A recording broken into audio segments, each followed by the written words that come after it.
دكتور نرس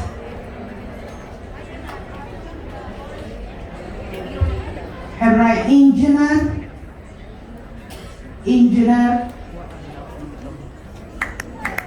أتقعنا نستمرانسكي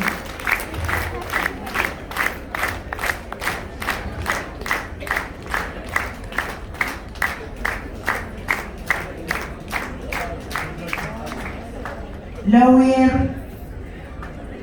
بعالم ويحكي لوير مورال استمرار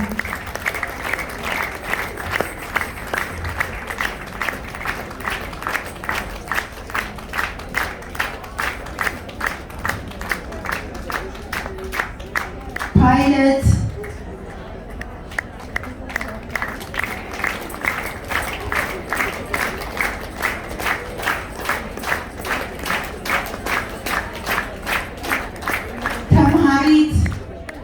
تمهاريت نعم مدرك مثلنا أتابع الناس عشان عبدي والحياة هو مورال صابر مورال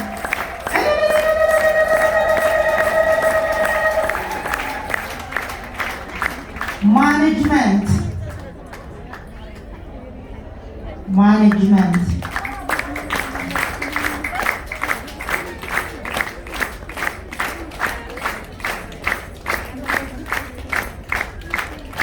هزي دما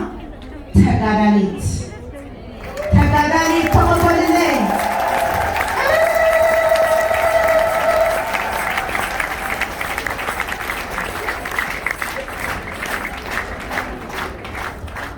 هزي دما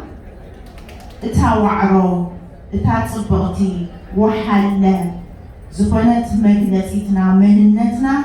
عدو تግራይ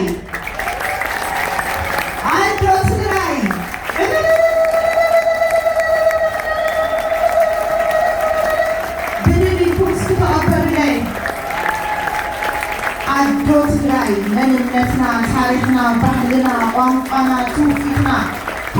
ሁሉ ኣብ ኣይድለት ዳመዲት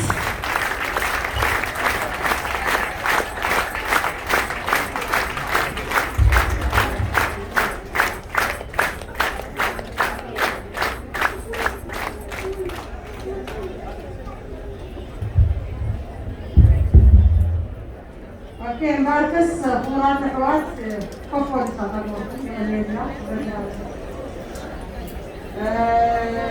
مجلس كان مش ولد عقاي مدرسة ያው ደቂ ትግራይ ዋዕሮታ ዶክተር ኣለውና ኢንጂነርታት ኣለውና ዓለም ዝመርሑ ዓበይቲ ምሁራት ኣለውና ፓይለታት ኣለውና ኣወዳት ጥራይ ተለይኾኑ ኣባላት ኣለዋ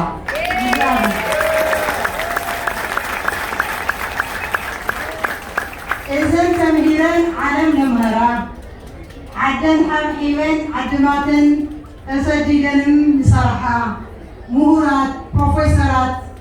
እዘን ኣደታት እዚኣተን በረኻ ከዝን ወፅአን ኣለዋ ተንዘይ ወፃ ድማ በፂሕዎን ዘሎ ፀገማት ንዓለም ለድንን ንዓለም ልሕዝን ሽንኳን እያ ንቕና ዓለም ለሕዘኖ ካባና ቆርበቱ ተቀየረ ዓለም ለሓዘነ ከማና ሓደ ቋንቋ ተዛረበ ሓደ ቋንቋ ሓደ ደም ዘሎ ግን ለሓዘነ ህዝቢ ኣሎ ስለዚ ልዚኣተን ዶ እዚ ኩሉ በደል ክበፅሐን ይግባእ ኣይግባእ ምሽ ይግባእ ዶ ይግባእ እዚ ግን ክንቃለስ ኣለና ይንዝባባ እዞም ፕሮፌሰራት እና ብጣዕሚ ኢና ነመስግን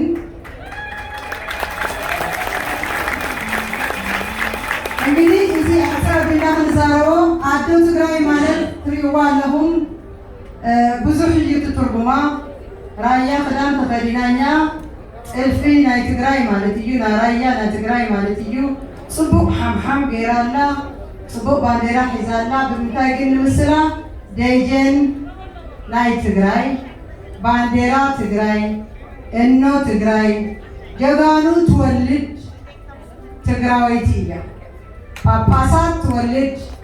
ሊቃውንታት ትወልድ ሼኻት ትወልድ ኣዶ ትግራይ ኣበይ ትርከብ ካብኣተን ምፍጣርና ከዓ ብጣዕሚ ንኮርብ ኣብዚኣ ጭብጨባ እንግራ ደገን ወይ ደሞ ኣዶ ትግራይ ማለት ኣጆኻ ወደይ ኣጆኻ በዓል ቤተይ ንፀላኢኻ ብግንባርካ እምበር ብድሕሪትካ ከይትውቃ ኢላ ሓብሒባን መሪቓን ክትሰግድ ዋዕሮ ትግራዊት ደገን እያ መጨጨባ እዚኣ ኣብዚኣ ጭብጨባ እስቀሪታ እሞ ንዛ ጀግና ኣዶ እዚኣ እዚ ኩሉ ግፍዕን በደልን ዶ ይግባእ ነይሩዋ ዳሓና ግዜ ጉዳይና ኢና ከዝሙና ግዜ ጉዳይና ሓቢርና ጥራይ ምስራሕ ግን ንሕና ደቂ ኣንስትዮ ትግራይ ካብ ቀደም ብዝበለፀ ሓሪናን ሓቢርናን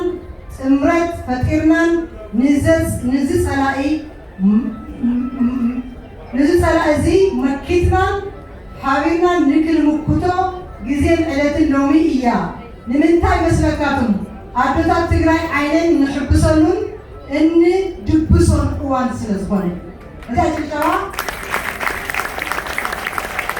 ንኣታተን ዝገልጽ ንዘን ዋዕሮታት እዚኣተን ወይ ፕሮፌሰራት ዋዕሮ ተጋሩ ዝገልጽ ንእሽተይ ናይ ሙዚቃ ስለዘሎም ክትሰምዑና እዚኣ ንንግደኩም የቕኒየና ናብ ሙዚቀኛታት ንኸድ የቐኒየልና ክብረት ይሃበልና የቐኒየልና ብኽብሪ እስኪ ኣዶ ትግራይ ብኽብሪ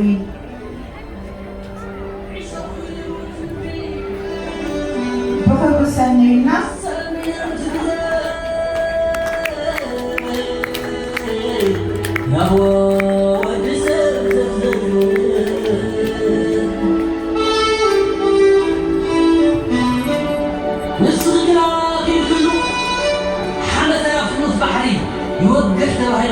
يغنينا كبرت يا بلنا يغنينا دمعيت موران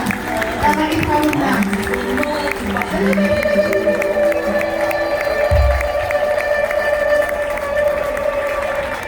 يغنينا كبرت يا بلنا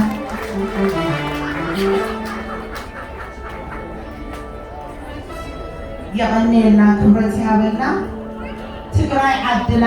ዓዲ ወይዘራዘር ዓዲ ወሓላሉ ዓዲ ጀጋኑ ዓዲ ፊደል